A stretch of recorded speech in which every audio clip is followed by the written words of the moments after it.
नमस्कार, मी संस्कृती आणि आपण पाहत आहात नवा मराठा। कर्मचारी भविष्य निर्वाह निधी संघटनेच्या पोर्टलवर अनेक सदस्यांना सध्या तांत्रिक अडचणींचा सामना करावा लागत आहे।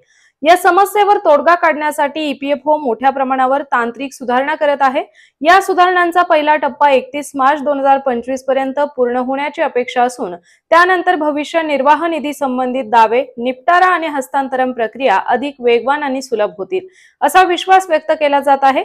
ईपीएफओच्या तांत्रिक अद्ययावतीकरणाच्या पहिल्या महत्त्वपूर्ण टप्प्यात संस्थेच्या संपूर्ण डेटाबेसचे केंद्रीकरण केले जाणार आहे। ही प्रक्रिया 31 मार्च 2025 पर्यंत पूर्ण करण्याचे लक्ष्य ठेवण्यात आले आहे। डेटाबेसचे केंद्रीकरण झाल्यामुळे माहितीची सुसूत्रता वाढेल आणि विविध सेवा पुरवताना येणाऱ्या अडचणी कमी होण्यास मदत होईल।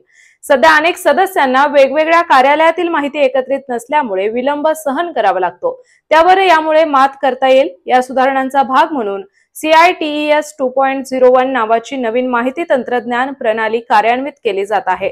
या प्रणालीमध्ये प्रत्येक सदस्यासाठी युनिव्हर्सल अकाउंट नंबर आधारित खातेवही सुविधा उपलब्ध असेल। ही आधुनिक प्रणाली पारंपरिक फील्ड ऑफिस ऍप्लिकेशन सॉफ्टवेअरची जागा घेणार आहे। यामुळे ईपीएफओच्या कार्यक्षमतेत लक्षणीय वाढ अपेक्षित असून सदस्यांना मिळणाऱ्या सेवांचा दर्जा उंचावेल।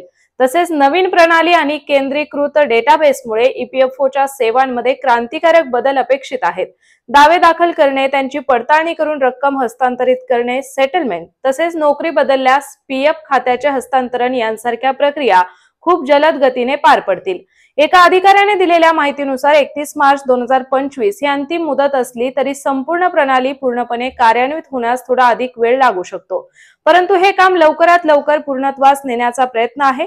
याशिवाय 7 मार्च 2025 पर्यंतच्या आकडेवारीनुसार ईपीएफओ कडे 11.78 कोटीहून अधिक सदस्य खाती आहेत।